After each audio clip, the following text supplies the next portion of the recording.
اي متصفح عندك مثلا هنا هنخش على جوجل كروم وتكتب لي في البحث الاستمارة الإلكترونية. تضغط على أول رابط يظهر لك، تظهر الصفحة دي بس هتستناها لما تحمل زي كده أهو. تضغط على الخانة اللي في النص الاطلاع على أرقام الجلوس للصف الثالث الثانوي، تضغط عليها زي كده بيدخلك على الصفحة دي.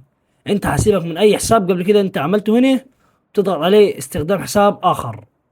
في الحساب ده بتدخل البريد الإلكتروني الموحد بتاع المدرسة بتاعتك. أنا مجهزه. خليك معايا كده يا صديقي وركز في الحته دي.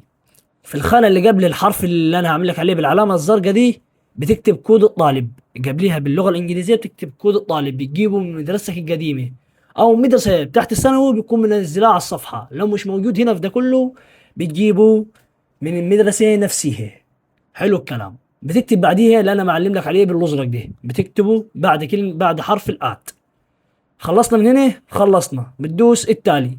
ملحوظة لو انت اي محافظة تانية غير قنا بتغير كلمة قنا دي بتخليها محافظتك انت بس. بتدوس التالي.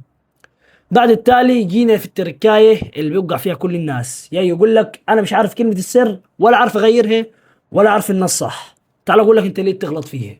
هتكتب الكلمة اللي ظهرت قدامك على الشاشة دلوقتي دي، بعديها بتكتب اول 6 ارقام من رقمك القومي بعد الرقم الاولاني. انت مش فاهمني، حاسس كلام كتير، تعال اقول لك ازاي.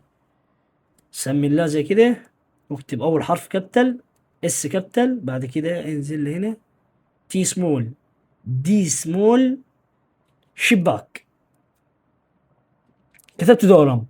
بتمسك رقمك القومي اللي موجود في البطاقة بتاعتك، بتاخد لي اول 6 ارقام على الشمال، سيب الرقم الاولاني خد اول 6 ارقام بعديه يا باشا.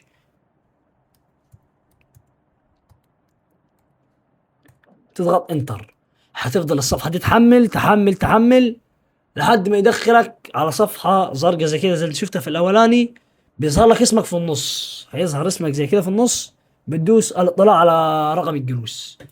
اهي الصفحة ظهرت، عبد الله رقم معوز زي ما انت شايف، بيجيب لك المرحلة بتاعتك. بتدوس عليه الاطلاع على ارقام الجلوس، بتدوس هنا يا صديقي بيظهر لك كل معلومات الطالب اللي انت عاوزها. كود الطالب بقى والمديرية وكل حاجة بتنزل تحت هنا اهو، بتلاقي رقم الجلوس. رقم الجلوس هتلاقيه في الخانة دي، تقدر تحتفظ بيه وتقدر تاخده سكرين شوت زي ما انت عاوز يا صديقي. اتمنى اكون فدتك. دي احسن واسرع طريقة تجيب بيها رقم الجلوس بتاعك